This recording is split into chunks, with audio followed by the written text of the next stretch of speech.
हर हर महादेव। जय गुरु जी, संगत जी, शुक्राना गुरु जी। संगत जी, सभी संगत गुरु जी की कृपा से अच्छे ही होंगे, यही कामना मैं अपने गुरु जी महाराज और महादेव से करती हूँ। ये गुरु जी महाराज, आपकी कृपा से आज हम सभी परिवार समेत यह पाठ सुनने और पढ़ने का प्रयत्न कर रहे हैं। कोई भी भूल चूक या त्रुटि हो जाए तो हमें माफ कर दीजिएगा। संगत जी, हमेशा की तरह फिर कहूंगी कि पाठ को बेहद ध्यानपूर्वक सुनेगा। आज के अध्याय में हम जानेंगे कि भगवान शिव के भिक्षु वर्यावतार की कथा, राजकुमार और द्विज कुमार पर कृपा। नंदीश्वर कहते हैं, मुनि श्रेष्ठ, अब तुम भगवान शंभु के नारी संदेह भंजक भिक्षु अवतार का वर्णन सुनो, जिसे उन्होंने अपने भक्त पर दया करके ग्रहण किया था। विदर्भ अपने देश में सत्यरथ नाम से प्रसिद्ध एक राजा थे, जो धर्म में तत्पर, सत्यशील और बड़े बड़े शिव भक्तों से प्रेम करने वाले थे। धर्म पूर्वक पृथ्वी का पालन करते हुए उनका बहुत सा समय सुखपूर्वक व्यतीत हो गया था। तदंतर किसी समय शाल्व देश के राजाओं ने उस राजा की राजधानी पर आक्रमण करके उसे चारों ओर से घेर लिया। बल्लोबनुमंत शाल्व देशीय क्षत्रियों के साथ, जिनके पास बहुत बड़ी सेना थी, राजा सत्यरथ का भयंकर युद्ध हुआ। शत्रुओं के साथ दारुण युद्ध करके उनकी बड़ी भारी सेना नष्ट हो गई। फिर देव योग से राजा की शाल्वों के हाथ से मारे गए। उन नरेश के मारे जाने पर मरने से बचे हुए सैनिकों ने मंत्रियों सहित भय से विहल होकर वहां से भाग जाना ही उचित समझा। मुने उस समय द्विदभरराज सत्यरथ की महारानी शत्रुओं से घिरी होने पर भी कोई प्रयत्न करके रात के समय अपने नगर से बाहर निकल गई। वे गर्भवती थी, अतः शोक से संतप्त हो भगवान शंकर के चरणाविंदों का चिंतन करती हुई वे धीरे धीरे पूर्व दिशा की ओर बहुत दूर तक चलती गई।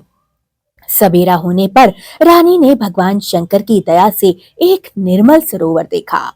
उस समय तक वे बहुत दूर का रास्ता तय कर चुकी थी। सरोवर के तट पर आकर वे राजकुमारी रानी एक छायावती वृक्ष के नीचे बैठ गई और भाग्यवश उसी निर्जन स्थान में वृक्ष के नीचे ही रानी ने उत्तम गुणों से युक्त शुभ मुहूर्त में एक दिव्य बालक को जन्म भी दिया, जो सभी शुभ लक्षणों से संपन्न था। देववश उस बालक की जननी महारानी को बड़े जोर से प्यास लगी। तब वे पानी पीने के लिए उस सरोवर में उतरी। इतने में ही एक बड़े भारी ग्राहक ने आकर रानी को अपना ग्रास बना लिया। वह बालक पैदा होते ही माता पिता से हीन हो गया और भूखा प्यास से पीड़ित उस तालाब के किनारे जोर जोर से रोने लगा। इतने में ही उस पर कृपा करके भगवान महेश्वर वहां आग प्रकट हुए और उस शिशु की रक्षा करने लगे। उन्हीं की प्रेरणा से एक ब्राह्मणी अकस्मात वहां आ पहुंची। वह विधवा थी, घर घर भीख मांगकर जीवन निर्वाह करती थी और अपने 1 वर्ष के बालक को गोद में लिए हुए उस तालाब के निकट पहुंची थी। उसने एक अनाथ शिशु को वहां कंदक करते हुए देखा। निर्जन वन में उस बालक को देखकर ब्राह्मणी को बड़ा ही आश्चर्य हुआ। वह विस्मय में पड़ गई और वह मन ही मन विचार करने लगी कि अहो, यह मुझे इस समय बड़े आश्चर्य की बात दिखाई देती है कि यह नवजात शिशु, जिसकी नाल भी अभी तक कटी नहीं है, पृथ्वी पर पड़ा हुआ है। इसकी माँ भी नहीं दिख रही है। पिता आदि दूसरा कोई भी सहायक इसके आसपास दिखाई नहीं देता। क्या कारण हो गया? ना जाने यह किसका पुत्र है। इसे जानने वाला यहाँ कोई है भी या नहीं, जिससे इसके जन्म के विषय में कुछ पूछ सकूं। इसे देखकर मेरे हृदय में करुणा उत्पन्न हो रही है। मैं इस बालक का अपने औरत से पुत्र की भांति पालन पोषण करना चाहती हूँ, परंतु इसके कुल और जन्म आदि का न होने के कारण इसे छूने का साहस नहीं हो रहा। ब्राह्मणी जब इस प्रकार विचार कर रही थी, उस समय भक्त वत्सल भगवान शंकर ने बड़ी ही कृपा की। बड़ी बड़ी लीलाएं करने वाले महेश्वर एक सन्यासी का रूप धारण करके सहसा वहां प्रकट हो गए। जहां वह ब्राह्मणी संदेह में पड़ी हुई थी और यथार्थ बात को जानना चाहती थी। श्रेष्ठ भिक्षु का रूप धारण करके आए हुए करुणा निधान शिव ने उसे हंसकर कहा, ब्राह्मणी, अपने चित्त में संदेह और खेद ना प्रकट करो। खेद को जरा भी स्थान न दो। यह बालक परम पवित्र है। तुम इसे अपना ही पुत्र समझो और प्रेम पूर्वक इसका पालन लालन करो। ब्राह्मणी बोली, प्रभो, आप मेरे भाग्य से यही पधारे हैं। इसमें संदेह नहीं कि मैं आपकी आज्ञा से इस बालक का अपने पुत्र की ही भांति पालन पोषण करूंगी। तथापि मैं विशेष रूप से यह जानना चाहती हूँ कि वास्तव में यह है कौन, किसका पुत्र है, और आप कौन है महाराज, जो इस समय यहाँ पधारे हैं। भिक्षुवर, मेरे मन में बार बार यह बात आती है कि आप करुणा सिंधु शिव ही हैं और यह बालक पूर्व जन्म में आपका भक्त रहा है। किसी कर्म दोष से यह इस दुर्अवस्था में यहाँ पड़ा हुआ है। इसे भोग कर यह पुनः आपकी कृपा से परम कल्याण का भागी हो जाएगा। मैं भी आपकी माया से ही मोहित हो मार्ग भूलकर यहाँ पर आई हूँ। आपने ही इसके पालन के लिए मुझे यहाँ भेजा है। भिक्षु प्रवर शिव ने कहा, ब्राह्मणी सुनो, यह बालक शिव भक्त द्विध भरराज का सत्य रथ पुत्र है। यह सत्य रथ का पुत्र है। सत्यरथ को शाल्व देशीय क्षत्रियों ने युद्ध में मार डाला है। उसकी पत्नी अत्यंत व्यग्र हो रात में शीघ्रता पूर्वक अपने महल से बाहर आ गई थी। उन्होंने यहाँ आकर इस बालक को जन्म दिया। सवेरा होने पर वे प्यास से पीड़ित हो सरोवर में उतर गई। उसी समय दैववश एक ग्राह ने आकर उन्हें अपना आहार बना लिया। ब्राह्मणी ने पूछा, भिक्षुदेव, क्या कारण है कि इसके पिता राजा सत्यरथ श्रेष्ठ भोगों के उपभोग के समय बीच में ही शाल्व देशीय शत्रुओं द्वारा मारे डाल गए? किस कारण से इस शिशु की माता को ग्राह ने खा लिया और यह शिशु जो जन्म से ही अनाथ और बंधुहीन हो गया, इसका क्या कारण है? मेरा अपना पुत्र भी अत्यंत दरिद्र एवं भिक्षुक क्यों हुआ तथा मेरे इन दोनों पुत्रों को भविष्य में कैसे सुख प्राप्त होगा? भिक्षुवर शिव ने कहा, इस राजकुमार के पिता द्विध धर्मराज पूर्व जन्म में पांड्य देश के राजा थे। वे अत्यंत श्रेष्ठ राजा थे। वे सब धर्मों के ज्ञाता थे और संपूर्ण पृथ्वी का धर्म पूर्वक पालन किया करते थे। एक दिन प्रदोष काल में राजा भगवान शंकर का पूजन कर रहे थे और बड़ी भक्ति से त्रिलोकीनाथ महादेव जी की आराधना में संलग्न थे। उसी समय नगर में सब और बड़ा भारी कोलाहल मच गया।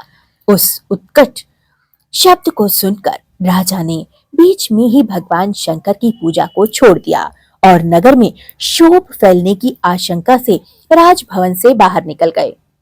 इसी समय राजा का महाबली मंत्री शत्रुओं को पकड़कर उनके समीप ले आया। वह शत्रु पांड्य राज्य का ही सामंत था। उसे देखकर राजा ने क्रोध पूर्वक उसका मस्तक काट दिया। शिव पूजा छोड़कर नियम को समाप्त किए बिना ही राजा ने रात में भोजन भी कर लिया।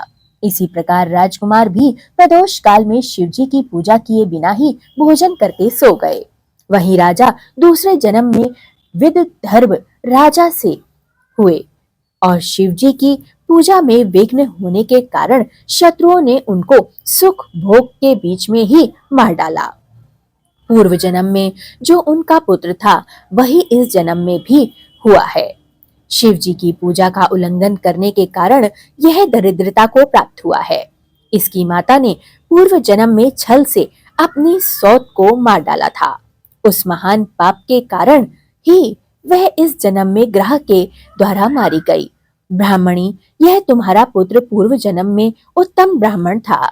इसने सारी आयु केवल दान लेने में बिताई है, यज्ञ आदि सत्कर्म नहीं किए, इसलिए यह दरिद्रता को प्राप्त हुआ है। उस दोष का निवारण करने के लिए अब तुम भगवान शंकर की शरण में जाओ। ये दोनों बालक यज्ञोपवीत संस्कार के पश्चात भगवान शिव की आराधना करें। भगवान शिव इनका कल्याण अवश्य ही करेंगे। इस प्रकार ब्राह्मणी को उपदेश देकर भिक्षु श्रेष्ठ सन्यासी का शरीर धारण करने वाले भक्त वत्सल शिव ने उसे अपने उत्तम स्वरूप का दर्शन भी करवाया। उन्हें साक्षात शिव जानकर ब्राह्मण पत्नी ने प्रणाम किया और प्रेम से गद वाणी में उनकी स्तुति की। तत्पश्चात भगवान शिव वहीं अंतर ध्यान हो गए। उनके चले जाने पर ब्राह्मणी उस बालक को लेकर अपने पुत्र के समान मानकर अपने साथ घर को चली गई। एक चक्रा नाम के सुंदर ग्राम में उसने घर बना लिया था।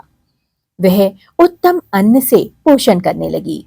यथा समय ब्राह्मणों ने उन दोनों को का यज्ञोपवीत संस्कार भी करवा दिया। वे दोनों शिव की पूजा में तत्पर रहते थे, घर पर ही बड़े हो रहे थे।